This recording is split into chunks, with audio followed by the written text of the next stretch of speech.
أعوذ بالله من الشيطان الرجيم فلما استيئسوا منه خلصوا نجيا قال كبيرهم ألم تعلموا أن أباكم قد أخذ عليكم موثقا من الله ومن قبل ما فرطتم في يوسف فلن أبرح الأرض حتى يأذن لي أبي أو يحكم الله لي وهو خير الحاكمين ارجعوا إلى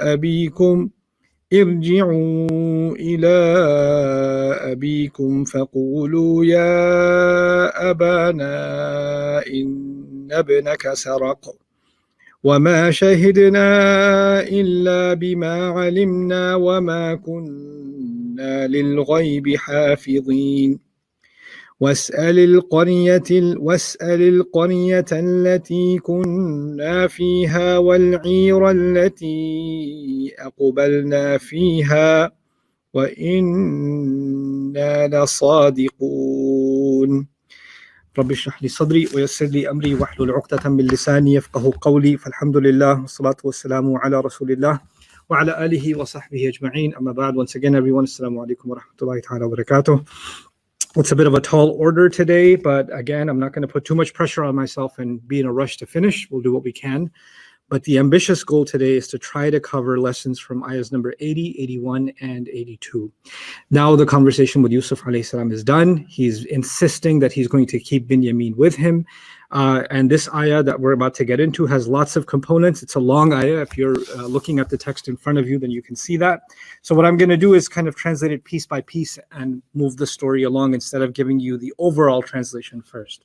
So let's get started. فَلَمَّا اسْتَيْأَسُوا مِنْهُ when eventually they lost all hope from him.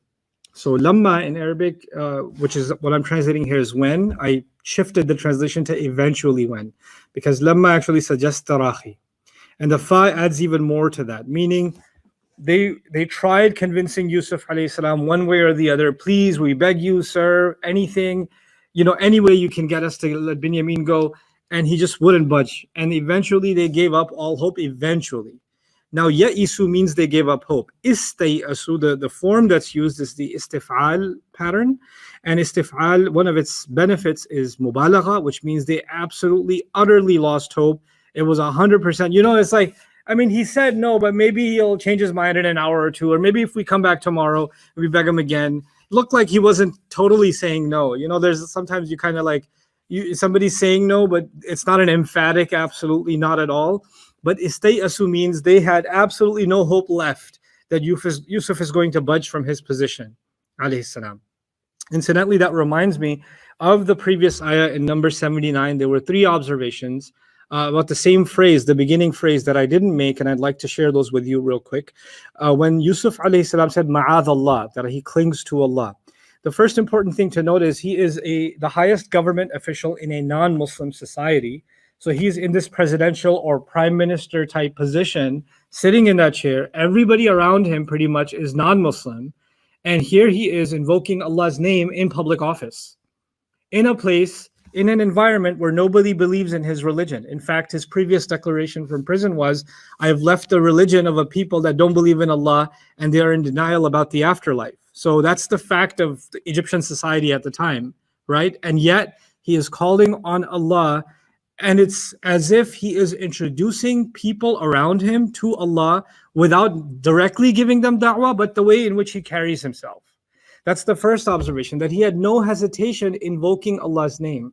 This is important because, when people, lots of you listen to me from different parts of the world. And some parts of the world, you're in a Muslim society. So saying things like, Assalamu alaikum, alhamdulillah, mashallah, I'm grateful to Allah, it's a blessing from Allah. Saying things like that is completely normal. It's part of the culture, right?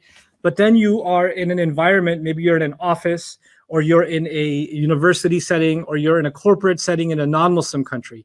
And actually, it's even the case, it was surprising to me, I went to certain Muslim countries where they said acting Muslim now in certain offices is weird. So Muslim countries will have Christian, like Christmas holidays. In a majority, 80% Muslim country, will have Christmas holidays, Christmas tree, all the whole works. And if you don't go to the party, you feel weird. And saying Assalamu alaikum feels awkward, and saying hello, good morning is more normal. Like that's what's being done to Muslim society. So Islam is almost becoming alien, even in the Muslim world in some cases, right? But here you have a man who's holding on to his Islam alone, and he doesn't feel awkward invoking Allah's name. And even if people around him, you can imagine many people don't know who this Allah is. They don't know. They have other visions of gods and deities. Maybe they haven't heard this name before. But the only time they hear this mention of this higher, unique one God that cannot be paralleled with anyone is on the tongue of Yusuf alayhi salam, which will make them inquisitive, isn't it? So he's actually using that platform, to not necessarily to preach to them, but to let them know where he stands. And also it inspires curiosity in the people that work under him. They already look up to him for his moral principles, right?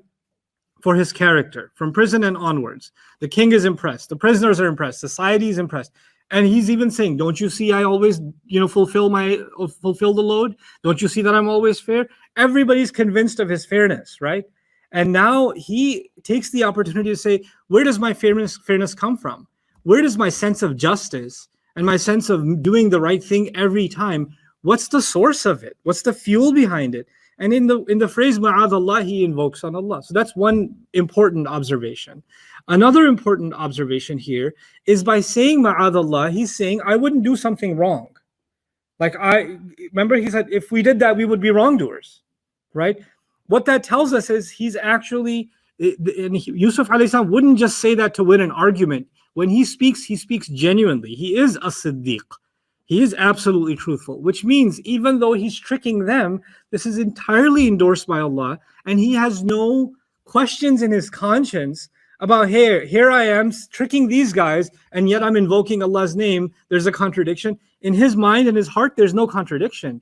He can invoke on Allah's name. He can call on Allah's name and say that without giving it a second thought, because he understands that there is no contradiction. He is doing the right thing in this case. He's not doing absolutely anything wrong. So that's another important observation about ma'adallah. But the third, I think, is the most important observation. The law is that we are going to punish no one except the one who stole. That's the law of the land, right? But he doesn't invoke the law of the land and say, I will never, how dare I defy the king? How dare I defy the law of the land? He didn't invoke the law of the land and say, I will not be breaking the country's laws. He said, I will not be violating Allah. I will cling on to Allah. In other words, breaking the principles of justice is actually a violation against who? It's a violation against Allah. And my morality doesn't come from the fact that the laws are written here. The laws could be anything. The laws can be fair, that's fine. But the reason I abide by those laws is actually because of Allah. Not because of the laws, but because of Allah. That's actually who I fear. I don't fear breaking the laws. I fear not having the protection of Allah. This is a really different mindset, isn't it? Like in modern secular governments or pretend secular governments, there's this assumption that you have to abide by the law and religion is a separate entity. But even in the founding documents of a nation like the United States, in God we trust, and there's a constant invocation of God because they understood something. Morality and justice, its origins are not going to be rules and regulations that human beings create. At the end of the day, the reason someone will do the right thing is if they have a higher conscience, and that's their faith in Allah. That higher morality, that comes from Allah Azza wa Jal. So he's actually pointing out that source because, he's so different from everybody in Egypt.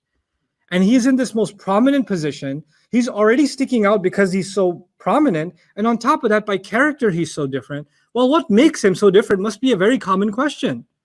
How is he this different? And how are people around him so influenced by him? And he kind of drops it here and there, ma'adallah, right? So it's a really beautiful, not only a conversation with him and his brothers who don't know that's his brother, but actually with the entire nation. And so those are just side observations. Now coming back, these brothers have lost complete hope that they're going to get anywhere with him. Okay?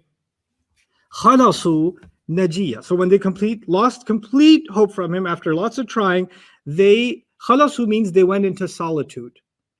But khalasu has two meanings.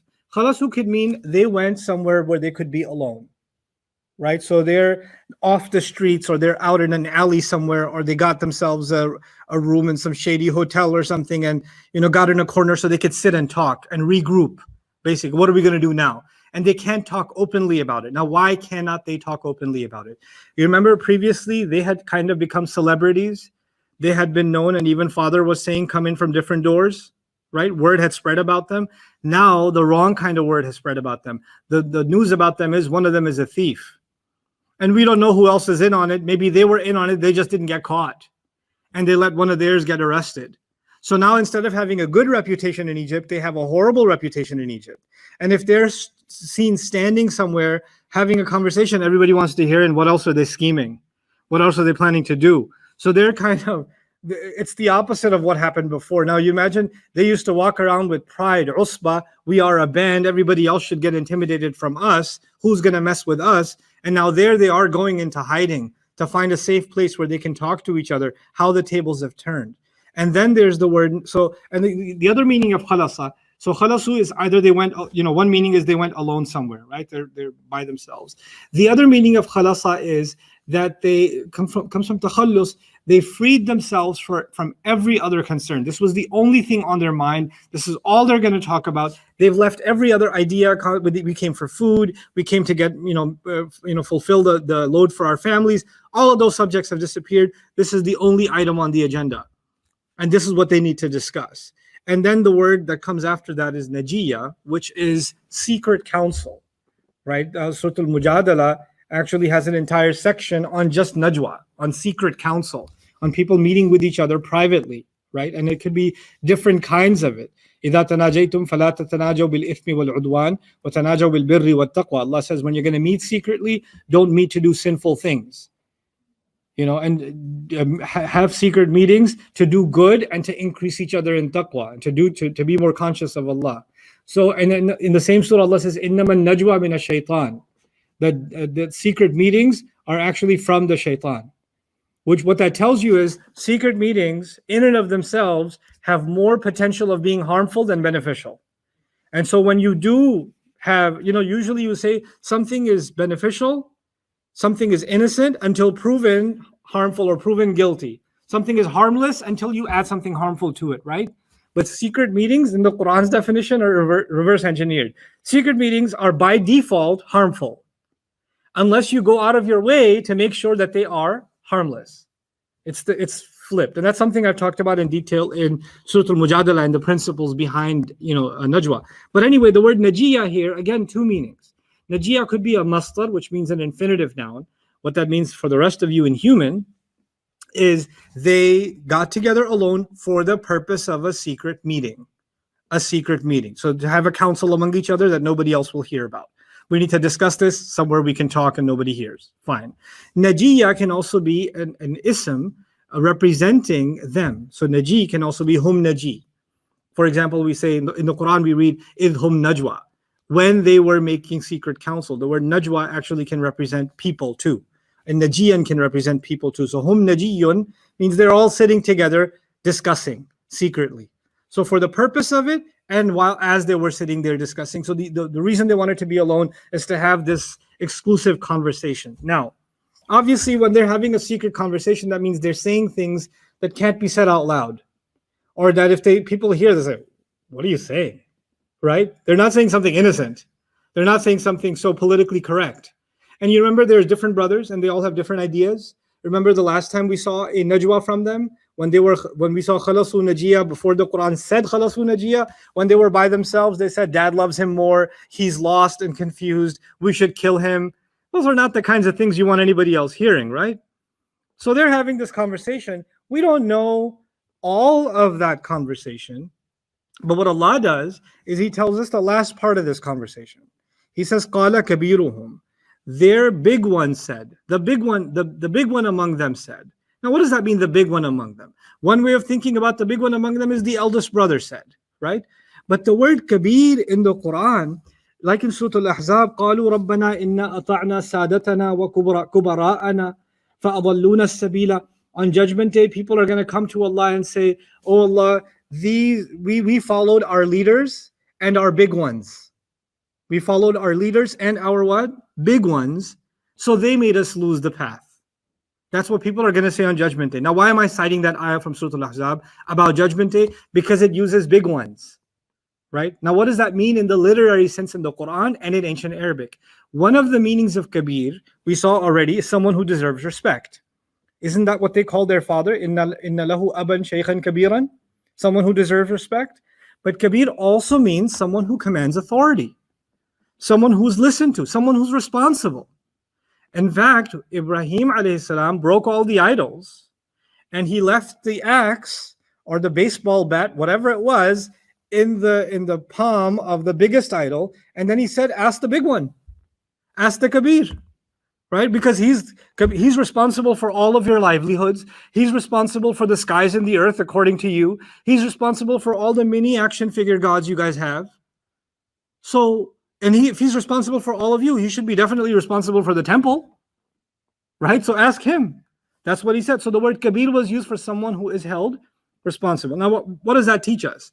Well, the one who is in the end the eldest, or maybe it's the same person. Not only is he the oldest, he's the one at the end responsible. He's the one who convinced dad to let Binyamin go. And when they go back, dad's not going to ask everybody. He's going to ask the one responsible.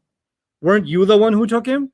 Weren't you the one who took responsibility in the end? Everybody else chimed in with you, but you're the leader, de facto leader. So the word kabir suggests that one has to take chief responsibility. There's a group of them, and they're all throwing their opinions, but now he's saying the final word. Now his final word is interesting because when you pay attention to what somebody's saying, you can actually decipher that they're not speaking in a vacuum. What I mean by that is somebody could say something and you can tell what they're saying is a response to something else. Just give you an example. Make it super simple. If you just walked by and you hear somebody on the phone and they say, yes, absolutely. You know that they didn't call someone and the first thing they said was, yes, absolutely. They heard something and they're responding to it by saying what? Yes, absolutely. So those words are not the initial conversation. They are a response to something that already happened, right? And that's a very basic example. But here, from the way that the language is carried or captured of his speech, you can tell other conversation has happened. And he's responding to other things that are being thrown around.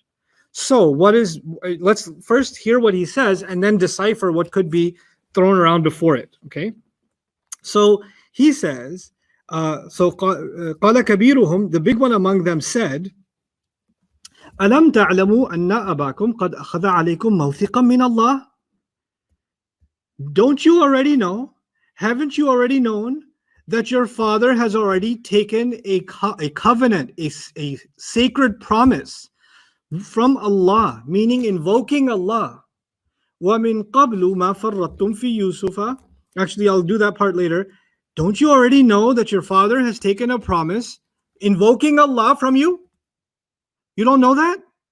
Why would he talk like that? You don't know that you took a promise with Allah? Don't you already know that? What did it not happen? Did you forget? When somebody says, don't you know? Don't you know? This is different from don't you remember. Don't you remember is said when someone forgets something. Don't you know is said when someone pretends they don't know it at all. Like they don't know it exists. Do you not know this is our address? Do you not know this is here? This is a much more critical way of saying, don't you remember? Did you forget? Did you forget assumes innocence. But if you said, seriously, you don't know? You don't, and that's actually, you're incriminating somebody. You know what that means? Maybe because what do we know so far? When Binyamin's accusation came out, what did they say? Well, what a surprise. I mean, if he stole. Not entirely shocked. He had a brother with the same problem. Remember that? And it's not like they're coming out and trying to rescue him for himself, but they're only pleading on behalf of who? The father. They don't really care for him. So some of them in this private meeting are like, well, I mean, we tried, but I'm not that broken up about it. If you're asking me if I'm going to cry about it, I'm not, because good riddance. Seriously, this was like Yusuf 2.0, so I mean, it's not that bad. Oh, well. Like, I mean, we're not lying this time, so it's okay. I mean, what are you going to do? And some of them are like, okay, we tried. It's okay, no big deal. And they're about to kind of brush it off. And they're letting this slide off like it doesn't affect them in any way. But one of them, the responsible one, something is happening. And this is actually the crux of these ayat. Something is happening to him. He has disobeyed his father, and he has hurt his father's feelings for so long. And he has seen the pain and suffering of his father for so long. And he's over, sometimes you do the wrong thing and you try not to think about it. And so long as you put it in a shelf in the back of your mind somewhere and you close that shelf, you can compartmentalize it, you can carry on. You don't have to think about it. You don't have to deal with it. You just have to ignore it and deliberately ignore it and shelf it to the side, and you can actually function in everything else and be completely fine. It won't bother your conscience because you don't have to face it. And sometimes for people like that, if they are confronted with it, they get very uncomfortable. If they're confronted with what is bothering their conscience, they say, I don't want to have this conversation. Can we stop? You know what? I'm walking away. Because it's something that they know they're doing wrong, but they don't want to face it, right? It seems the oldest brother knows he's done a lot of wrong, but he tells himself, I'm doing this to pay, provide for the family. This is what we have to do. Okay, whatever happened. We have to look ahead. I have too much responsibility to think about what happened in the past. I can't deal with that right now. I have too many other responsibilities. He is their kabir, right? But now when Binyamin is gone, something in him, that shelf, the lock that it had, broke. And now the pain that he's causing his father is confronting him. Even though dad's not in front of him, the pain that he's about to cause his father and the hurt that he's caused him is hitting him. And maybe he was the one who told Yusuf, we have an old father who's very respectable. And even if you're saying that to convince Yusuf, sometimes when you're talking to somebody else, you don't realize you end up talking to yourself too. Right? So your mouth is saying it, but now for the first time, your heart is hearing it. Because sometimes we say things and they're not coming from our heart, right? But sometimes somebody else says something and it hits our heart. But you know what's crazy sometimes? You're saying something and it hits your own heart. It comes out of your mouth and hits your own heart. Maybe that's happened to him. And it's shaken him. And for the first time, when they're throwing about, oh, well, it is what it is. I mean, one less burden for us. Which one of you liked him? Nobody liked him anyway, so it's okay. Dad'll get over it. Dad's, he's crying about Yusuf all the time anyway. It's not like he's happy. So it's not like anything's changed. So they're justifying, and now he couldn't take it. We're not going to do this to our father. I can't do it anymore. You guys, whatever you do. So he turns to them in a critical way, and he says, didn't you already know that he took a covenant, our father took a covenant from you? He and invoked Allah min Allah. You don't know that? How can you talk like that? How can you think like that? Now, in his words, what I noticed is that there's a couple of things here that are worthy of notice from a psychological point of view. And from what it's a big word, but I'll make it easy for you guys to understand. It's called intertextuality. Now, intertextuality means that when you're reading a text, in this case, Surah Yusuf is one text, yeah? You're reading something later on in the text that is connected to something previously in the text. So there's a connection in the text, not just from the ayah before or the ayah right after or the phrase right after, but something way back. There's connections, right? And sometimes I show you those intertextual kinds of connections. There's lots of intertextuality in his words. Now, why is that important to note? It seems even though he's been on the wrong side of this for a while, the words of his father have started to, it's like water dripping on a rock. And the rock is hard and the water is soft and it can't do anything. But when water drips enough, it can even make a hole over time in a rock. And it can make the surface of a rock bald. It can do that, right? So it seems the water has gone through. So why am I saying that? Listen to this.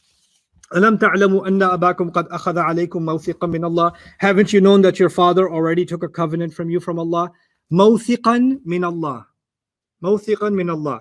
What did his father say, Yaqub alayhi salam, in ayah number 66, before they left on this trip?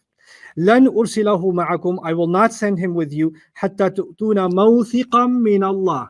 Until you give me a covenant beseeching or invoking Allah, from Allah.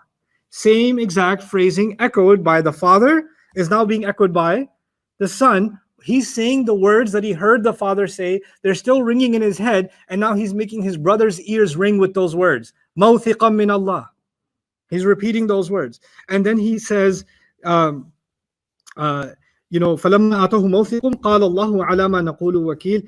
When they gave him when they all gave him their word, their covenant, what did Yaqub alayhi salam say? Allah is watching over, Allah is the disposer over what we have said. Allah will watch over what we said. Allah is the reliable party over what we said.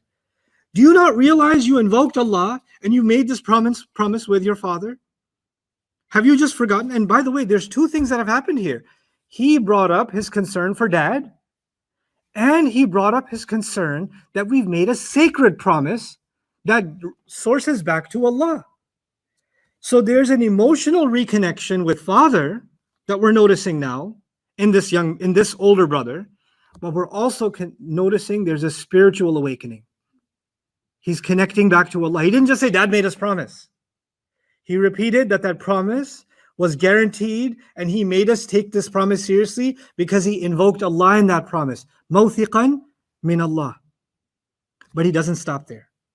He says, وَفَرَّطْتُمْ وَمِنْ قَبْلُ مَا فَرَّطْتُمْ فِي يُوسُف. Now this is where there's lots to talk about, but because I'm on the subject of echoes, I'll deal with that first. So one of its translations, don't you know what you did? Don't you know your transgressions? What lines you crossed, and how you went? What you fell short of in what you did with Yusuf? He's reminding them of not Binyamin, but of Yusuf. So long ago, min qabl. So now these people, do they ever talk about Yusuf? No. The only time they talked about Yusuf is what? When they called him a thief. That's the only time we saw them reference Yusuf alayhi salam. And now he's saying, remember the violation you did against Yusuf? The line you crossed against Yusuf? The crime you committed when it came to Yusuf? So long ago, min qabl. He's reminding them of the crime they committed with Yusuf. Guess what that means? That means he put that in a shelf for a long time. He put it away. But he couldn't keep it in there. It came back and hit him. When he imagined the father's pain, he relived the father's pain the first time. He relived the father's words, Wallahu al-musta'an ala ma tasifun. Only Allah's help can be sought against what you're describing, meaning you are on one side and Allah is on the other. I don't want to be on the opposite side with a statement made about Allah. I can't do that anymore, and I can't do that to my dad anymore. Remember what we've done. Do you know what you even did to Yusuf? And if you go back to the wording of the ayah, do you not know? Have you not known? Do they know what they did to Yusuf? Yeah, but there's two kinds of knowing, isn't it? There's knowing, and then there's realizing. You know when you say to somebody when they mess up, do you even know what you've done? You ever heard that? Do you even know what you've done? And you know what that means? Do you realize how serious it is what you did? What a grave sin it is that you committed? How evil it was that you did? Were you not in your senses? Was a part of you just unaware? Did you put a part of your, like Abu Bakr Siddiq radiallahu anhu, when he talked to people who left Islam for a poet, and they got impressed with his fake Quran, and he heard some of their Quran, it was so absurd. He said, كَيْفَ يَذْهَبُ بِعُقُولِكُمْ. How did he get rid of your intellects? How did he remove your brains? Did you not know? How did you not know? And now he's saying that to them as if I'm actually coming to terms with the fact that I committed a great evil with you guys, but are you guys still blind? Do you guys still not know? Alam ta'lamu? We go back to Alam ta'lamu. Now what did he say? What you did wrong with Yusuf. And this is again an echo from the father's words before the father left them. Because before they left for Egypt, the father said, قَالَ هَلْ آمَنُكُمْ عَلَيْهِ إِلَّا كَمَا أَمِنْتُكُمْ عَلَىٰ أَخِيهِ بِنْ قَبْلِ. Should I trust him with you? Should I entrust you with Binyamin the way I entrusted you with his brother so long ago? So long ago, min qablu. And what did he say? وَمِن قَبْلُ مَا فَرَّطْتُمْ فِي يُوسُف. And by the way, the father, Yaqub didn't say you did to Yusuf. He said his brother. He said what? His brother. But nowadays even there's a campaign. Say his name. Say her name. Say the victim's name. Face what you did. And he's facing what he says Yusuf's name. He doesn't say his brother. Now notice previously in the text we saw what? When they were talking about Binyamin being a thief, they said he used to have a brother that was a thief too, that stole also. They didn't say Yusuf's name, did they? Man, that would have been interesting, right? If they said his name, that would have been a different situation. But here, he's not just saying his brother. He's not saying his brother. He's saying his name. He's acknowledging something that he did wrong. He's having a very profound moment of coming back. This is what you call a flicker, right? You're in the dark for so long. Allah describes sometimes people can spiral into darkness for so long and keep going deep and deep. He describes it, he compares it to like somebody drowning in the ocean. And as you drown in the ocean, light refracts, right? So there's lesser and lesser and lesser light as you get deeper and deeper in the ocean, right? And then he says there are clouds, and on top of that cloud, there's a massive wave. And above that wave, there are dark clouds. So sun isn't getting through anyway. And whatever sun would get through, there's a dark cloud. And under that dark cloud, there are waves upon, and there's a massive wave, and there's a wave above that, and there's a person way deep inside. Fi bahrin luji. And what does Allah say when someone's in the bottom of that depth? You know, there's absolutely zero light down there. Zero light. What that means is if you moved your hand like that, you wouldn't see it, right? Allah didn't say that. He said, إِذَا أَخْرَجَ يَدَهُ لَمْ يَكَدْ يَرَاهَا. He said, when he takes his hand out, it's almost as if he can't see it. You see, in Surah An-Nur, we expected the words, when he takes his hand out, he can't see it. He's blind. Allah says, when he takes his hand out, he almost can't see it. You know what Allah is telling us? You could be in the depths of sin. You could be so far gone for so many years. You could have done something and never thought about it, never repented, never shed a tear, never had any remorse for years and years and years. But there's some part of your conscience, some light that Allah put inside you that will not give up, because that light is the one that's going to testify against you on Judgment Day. That bulb has got very weak battery, but it's still got battery. And when you see your actions, there's a flicker that tells you this is wrong. There's still, and what that tells you is it doesn't matter how deep a person goes into sin, there's still hope for them. They can still find a way. They're not blind yet. They're still not blind. They can still see some of their hand, which means they can see their actions. That hand is a pretty interesting analogy there, right? Lam yakad yaraha. What I'm trying to say is he's seeing his hand. And now he's telling, you don't see it? You don't see what you did to Yusuf? And that's again an echo from the father's words. And then he adds falan abrah al-arda. I'll come back to that. But falan abrah al-arda, because I want to finish this echo discussion. Then I will not depart from the land. I'm translating briefly without going into detail right now. I will not give up this land. I'm not leaving here. I'm going to stick here. I'm standing my ground. Hatta ya'zana li abi, until my father gives me permission. I will not leave this land until my father gives me permission. This is also an echo. Why? Because the father made them promise, Illa an yuhata bikum, you will bring him back to me unless you get surrounded. Remember that? And I don't know if dad will consider this as an excuse enough.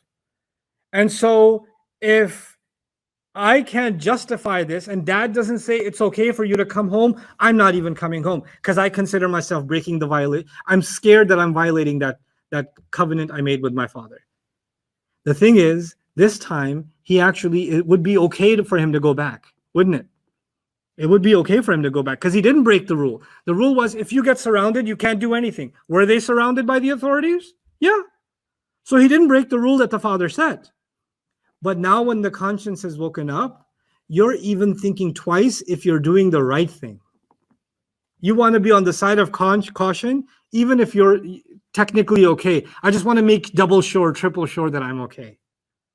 There's a big difference between someone who just wants something to be halal and someone else who wants to double check, triple check, quadruple check, and just wanted to make sure that it's completely halal before I engage in something. Right? There's a difference, isn't there? There are some people that just want to look at something and just say, how can I make this halal? That's one attitude. And the other is, some people are telling me it's halal, but I just want to make sure. I just really want to make sure. I want to make sure I'm not on the wrong side of Allah's pleasure. So I'm not going to step into that. I'm not going to console myself and say, oh, it's okay, Allah understands. Oh, he understands. Yeah, that's why he told us what to do and what not to do. So you don't use Allah. Allah understands to justify that you don't want to understand, right? That's what people do sometimes. So may Allah not make us from those kinds of people. So now he is siding with caution. What does that tell you? He has yet another step towards his awakening. He's becoming more conscious about what is right and what is wrong. And I want to make sure I do right by dad this time. So until dad says I can come back, I'm not leaving Egypt. You guys go ahead. And he's the one in charge. We already read that he's the one in charge. So he's making this statement. And then again, this is an echo of the father's condition. And now look at what he says at the end. أَوْ يَحْكُمَ اللَّهُ لِي, or unless, the only way I'll come back is if dad allows me to and says it's okay for me to come back, or Allah makes a decision for me and he is the best of all who can make decisions. Or Allah decides something for me, Allah opens a verdict for me, meaning Allah decrees something, like for example, maybe miraculously Binyamin is released, right? That would be Allah's decision. Or Allah's decision, there's a dark side to it too. Maybe Allah decides that I'll die here. Because the qadr of Allah can also be what? Death. So either Allah will make this easy for me and he will open the doors for Binyamin to get out and I can come back with him. That would be Allah's decree. Or I will die here if I don't get dad's permission. That would be Allah's decree. But Allah is the best of all who makes decisions. Notice how he's leaving the matter in Allah's hands. This is unique, isn't it? We haven't heard the brothers talk like this, anybody. And now he's invoking Allah in this way. And this statement alone, أَوْ يَحْكُمَ اللَّهُ لِي وَهُوَ خَيْرُ الْحَاكِمِينَ, that or Allah will make a verdict for me and he's the best of all that makes verdicts. That statement itself is actually an echo for what the father said. When the father told him, alayhi salam, to go into Egypt from different doors, remember? The end of that statement was, إِنِ الْحُكْمُ إِلَّا لِلَّهِ, the verdict belongs to nobody except Allah. عَلَيْهِ تَوَكَّلْتُ, on him alone I rely. وَعَلَيْهِ فَلْيَتَوَكَّلِ الْمُتَوَكِّلُونَ, and for those people that are going to put their trust, they should absolutely put their trust in Allah. And look at this older son, now he's putting his trust in Allah. Isn't that remarkable? Like every statement is now in some way or the other going back to the father. Going back to the Father and going back to Allah, two entities. He's making right. So what does it mean when someone finds their way back to Allah? It means they do right by the people that they hurt and they do right by Allah. Because you violated two. You didn't violate one. You didn't commit a crime against one, you committed a crime against two. And there's never just one. It's, if you hurt someone, you hurt Allah's creation. So you committed a crime against Allah too. Right? So he has to go back to Allah and to his Father. He has to make it right. He has to do right by Allah, do right by his father, right? And that's the way back for someone who's drowned. And it's a remarkable ayah. If you study, or if you've been listening and getting some good sleep from the beginning of this series, you've heard me talk about the brothers in not the most glaring terms. And I've tried to paint a picture as the Quran paints it. And the Quran is not very kind in depicting their wrongdoings. It depicts them, very blatantly. And I've tried to describe that to you very blatantly. But yet when one of them is having a moment of redemption and there's a flicker of light and he can see his hand, the Quran gives credit where it's due. You know what that means? Allah does not consider people black and white, good and evil. Allah considers people can have evil episodes. Maybe those episodes can last years, but until you're drawing breath, a judgment has not been passed on you. There's still room for you to come back. And that's on you. That's entirely on you. It also means that the father who was a prophet, who's giving them sermon and trying to give them advice and giving them wisdom, and it falls on deaf ears. Maybe you think it fell on deaf ears, but eventually it trickled in, didn't it? And it just had to come out at the right moment. And it's pretty crazy that it came out at a moment where he's farthest away from his father. He's not even in front of his father right now, and his conscience has awoken up. He's just become a different person. He's a completely different character from the brothers that what we've been used to seeing. He's even scolding them, as we saw. So now what I want to do is go back a little bit in this ayah and just some things. I'll try to go through this rather quickly, but I want you guys to appreciate some things about the language of this ayah. First thing in the language of this ayah that's very unique, this only happens twice in the Quran, is when he says, أن أباكم قد أخذ عليكم موثقا. عليكم موثقا. أخذ موثقا or أخذ ميثاقا in Arabic, to take a covenant, comes with the preposition min. So أخذنا من بني إسرائيل ميثاقهم. Okay. وأخذنا منكم ميثاقا غليظا. The preposition used is min, which means from, which means take a promise from someone. The word is from, min. But here we don't find min, we find ala. And ala is used here, and it's used only once in Surah Al-A'raf. Every other instance of akhad al-mithaq, or ahad or anything like that, uses the preposition min. So it's a different preposition. So Sohaib and I, today, I brought this question up to him. Hey, it's ala here. Isn't it min all the time in the Quran? Well, what happened? Did anybody talk about this? So we looked at Imam Fakhruddin al-Razi and we didn't find anything. Then we looked at At-Tahrir wa Tanweer and we didn't find anything. Then we looked at Al-Shinqiti and we didn't find anything. And then we looked at Alusi and we didn't find anything. And then we looked at then I looked at Al-Qasimi, Al-Shawkani, Ibn Kathir, Al-Tabari, Al-Qurtubi. I just went on a tear today in my library. Just, hey, you look at this one, I'll look at this one. Did he say something? Did he say something? Did he say something? And eventually, when we exhausted tafsir, I'm like, let me look at the Urdu sources, see if they said anything. So I looked at Madhari, Ma'arif al-Quran, Asad al-Slice, Tadabbur al-Quran, didn't find anything. Then I'm like, okay, maybe I'rab books have, because I'rab books are just breaking down the grammar, right? So I have I'rab al-Mufassal li Kitabillah al-Murattal. I open up the grammatical analysis, open it up. No, it just says Jar Majrur Muta'alliqun bil Fi'l. It doesn't tell us why. It just says and they just move on from this part. And so we're both scratching our heads like, what happened here? Like, ain't nobody talk about this? But why is it bugging us? Because everywhere else in Quran, it's min. And I didn't know for sure if it's everywhere in min. So we went to this website. Inshallah, eventually when many of you become Quran students and Arabic students of mine, then I'll introduce you to some of these sources and how to use them. So I had him go to readverse.com with me, and we looked up all the ayat that have akhada in them, and scanned through all 51 instances and found only 2 ayat, this one and an ayah in Surah Al-A'raf. And so here are some of our conclusions based on the word ala, not based on what we read in tafsir. Okay, so this is a disclaimer. So instead of saying, the brother saying, your father took a promise from you, I'm going to put this in literal English, your father took a covenant, sacred covenant, over you. Instead of from you, what did he say? Over you. You know what that means? Listen, it's hanging over your heads. This is something binding. You didn't just make a promise to him and it disappeared. It's like a cloud over you. It's going to follow you everywhere you go. It's an obligation you have. You can't escape it. It's on top of you. It's right there. Don't pretend that you're free. You know, it's a very powerful use of that preposition. It's an unusual usage of that preposition, and Allah calling special attention to His awakening, and how when someone wakes up, they realize that they didn't just make a promise to Allah, or Allah just didn't take a promise from them, but Allah took a promise that hangs over them. They just didn't look up. They didn't realize that it was there. That they're still responsible. You can act like you're not responsible, but you still are. You need to wake up.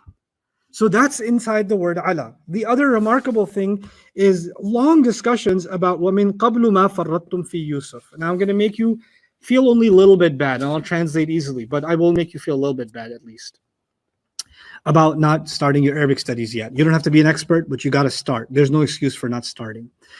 وَمِن قَبْلُ مَا فَرَّطْتُمْ فِي يُوسُف. The Mufassirun have 3 grammatical explanations. What is it doing here? One explanation is the ma is zaida. This is Alusi's inclination. That ma is zaida. And others before him have also said that. What that means in translation is that the ma wouldn't be translated. Okay? So, and the way we would translate that is, didn't you know that your father has taken a promise from you, sacred from Allah, that hangs over you? Not to mention, you had done so much wrong to Yusuf so long ago. Not to mention, so long ago you did so much wrong to Yusuf. It's ma'tuf like that. And I didn't say the word what. I didn't say, not to mention what you did to Yusuf. I didn't say that. So the word what is omitted because it's zaida. Now the grammar students would say, if ma is zaida, what is it doing there? Because there's nothing zaid in the Quran. The thing is, this is why you have to get out of kindergarten in Arabic grammar and go to elementary school in Arabic grammar. The ma that is zaida in nahu does not mean it is zaida in balagha. So it's just something is what's called superfluous, meaning the sentence would work without it. Then why is it there? It's like extra? Well, I thought nothing in the Quran is extra. Listen, student, the ma here means mubalagha. And the way you would translate that is the farrattum would have an exclamation mark. What violations you did? Not to mention the violations you did when it came to Yusuf so long ago? Is it because it's been so long you forgot? So there's a yelling going on if you consider ma zaida. And that also gives you the intensity with which this brother is speaking and how his awakening is like a pretty serious awakening. The second interpretation of ma is that this is a maf'ul bihi. And there's two ways to look at it. It's a maf'ul bihi ma masdariya and maf'ul bihi ma mawsula. One day, all of this will make sense to you and you'll love it. But right now, you just need to feel bad a little bit. But I'll get to the easy translations in a sec. Then there would be maf'ul bihi of alam ta'lamu. If it's masdariya, it would be alam ta'lamu tafritakum bi Yusufa min qabl, or fi Yusufa min qabl. Meaning, don't you know A and don't you know B? What's don't you know A? Don't you know your father made a promise that hangs over you? That's A. And don't you know what you did with Yusuf so long ago? In the matter of you, what wrong you committed? How you fell short when it came to Yusuf? How you shortchanged him? That would be B. So there's don't you know has two objects. Don't you know A and don't you know B? That would be a maf'ul bihi. And the masdariya and the mawsula are very similar. One translation would be your violations or your wrongings. That would be the masdariya translation. And what you did wrong would be the mawsula translation. So they're similar in English anyway. Then finally, this could be that the ma here, ma farrattum, is actually fi mahalli raf'. It's not fi mahal nasb maf'ul bihi. It's fi mahal raf' mubtada. And the min qabl is muta'alliq bil khabar muqaddam. And fi Yusuf is muta'alliq bil khabar mu'akhar. What that means is, here's how I would translate that. Don't you know that your father has taken a promise from you, sacred from Allah, that hangs over you? That's one part. And then he adds a new sentence. This would be a completely new sentence. And what you did with Yusuf was so long ago. And so long ago is what you had done with Yusuf. Do you not remember? Like it's a separate sentence. And he adds that in at the end. وَمِن قَبْلُ مَا فَرَّطْتُمْ فِي يُوسُف. So those are the three ways, and each of them kind of highlights a different dimension, right? So if you look at the first one that I said, by the time he got to Yusuf, he combined these two as if it's one crime. If you look at ma zaida. If you look at maf'ul bihi, he's actually saying, you had done this and you had done this before. So he's not combining them, but he's saying you're committing a crime, and you know what? Long time ago, you forgot that you've done this already. Maybe I need to remind you. And in the third case, he's just reminding him of this crime. And by the way, so long ago, what did you do with Yusuf? So he's adding that in as an added slap at the end. And that would be the third. So there is a relationship between grammar and meaning. Every time you have a particular kind of grammatical interpretation, analysis, it leads to a different flavor in translation, which is why translating Quran is such a beautiful challenge.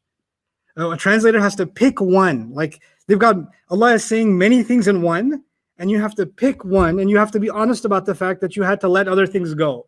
Because in the English translation, you can't possibly capture everything. One of the projects Sheikh Sohaib and I have one day, our dream in the future, is to actually do a work on the al-wujuh wa an-nadha'ir fil Quran, meaning how an ayah can be translated in these several different ways. Grammatically possible, with an explanation, a source code behind each. If you'll consider this grammatical explanation, this would be the meaning. If you consider B, this would be the meaning. If you consider C, this would be the meaning. And knowing the kind of geek that he is, mashallah, he'd actually go back and say, well, this scholar agrees with this one more, this one with this one more, this one with this one more, and this one criticizes this one for ABC, and this one for DEF. And by that time, my brain melts and I just want to play Street Fighter or something to recover my humanity. But anyway, that's what I wanted to share with you about the ma farrattum fi Yusuf min qabl. Okay, or min qabl ma farrattum fi Yusuf. Now, falan abrah al-arda. A little bit about lan abrah al-arda. That I will not leave the land. He says, I will not leave the land. Bariha or barah in Arabic is used for the soil or sand that the winds blow far and wide. Something that moves far and wide is called barah. That's why even the sun changing its positions in ancient Arabic was also called barah, actually. From it, the verb there's a naqis or an incomplete verb and a complete verb, and it became لا أبرح, like in Surah Al-Kahf, لا أبرح حتى أبلغ مجمع البحرين أو أمضي حقبة. لا أبرح means I will not shift from my place. Remember the imageries of the sand shifting? I will be, it's like saying, I will not be like the sand that shifts or the sun that moves from its position. I will stand my ground. And they use this and then add a verb to it, right? I will stay. So here he says, لن أبرح الأرض فلن أبرح الأرض. I will not shift from this land. I am not budging 1 foot. I'm staying put here. I'm not moving until Father gives me permission. Until my father gives me permission. So that's actually interesting. By the way, it should be noted that يَأْذَنَ لِي أَبِي has 3 subtleties. When he says, my father gives me permission. The first subtlety is li is muqaddam, meaning my father specifically gives me permission. Not because his brothers could come and say, well, he said if you're surrounded, it's fine. So he has given you permission, bro. No, he needs to give explicit permission exclusively to me. It needs to be specific to me, not the general conversation we had before we left. So that's the li muqaddam. It was mentioned earlier. You wouldn't get that if you say ya'dhana abi li, but you will get that if you say ya'dhana li abi, which is what the Quran says. The other interesting thing is, remember when they were talking about the father, they said he has a father. What's he calling him now? My father. He's calling him my father. And if you notice, right before that, he said, your father took a promise from you. He's your dad. You need to be loyal to your dad. Well, if you're not going to be loyal to your dad, I'm not moving until my dad gives me permission. If you don't want to act like he's your dad, I'm still going to respect him as if he's my dad. He didn't say our father, because clearly we don't see him the same. So you have your version of dad in your mind, I have mine. And the way I see my father, I will seek his permission. فَلَنْ أَبْرَحَ الْأَرْضَ حَتَّى يَأْذَنَ لِي أَبِي. It's really beautiful that he says that. Ya'dhana has 2 dimensions, to give permission and also to give an ear, from udhun, right? So maybe even implied that until I know for a fact that dad has said this in my ear here, verified, because he knows his brothers are liars too. So there's that dimension in that too. Now, fine, he says he's already, now you've got 2 brothers who've made up their mind. Yusuf has made up his mind, I'm not giving up Binyamin. The oldest one has made up his mind, I'm not leaving this group.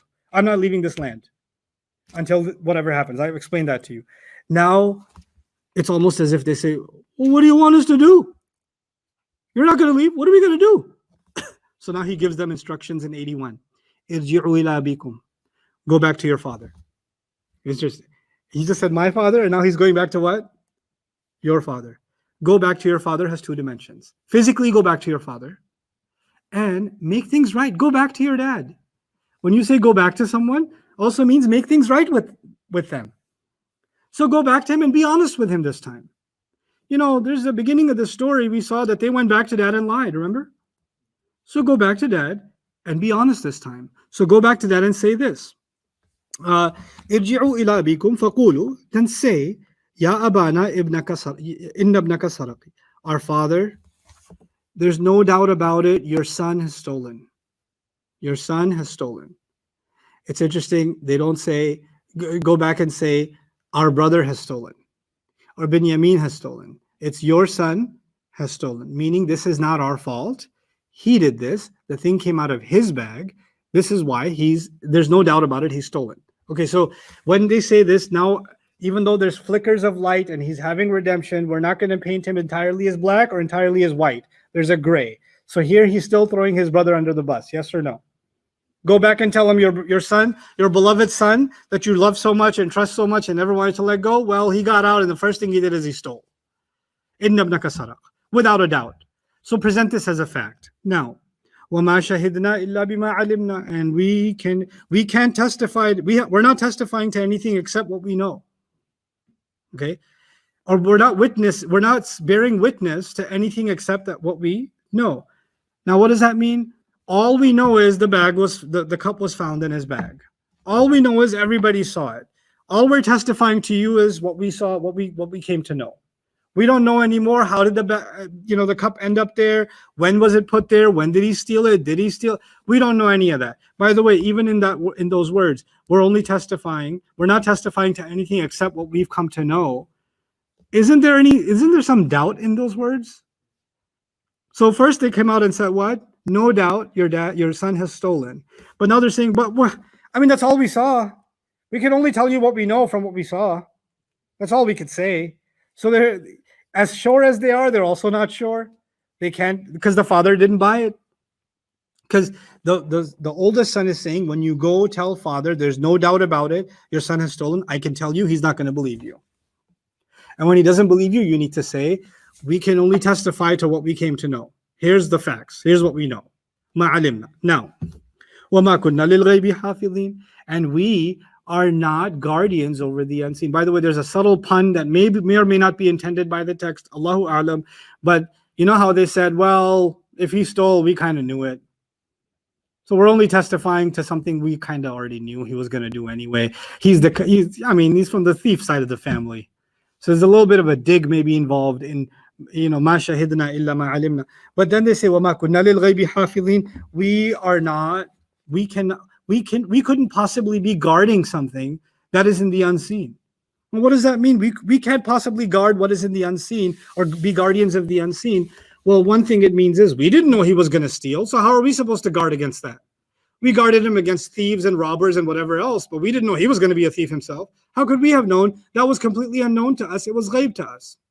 The judge says in Old Arabic, ghaib can also mean nighttime.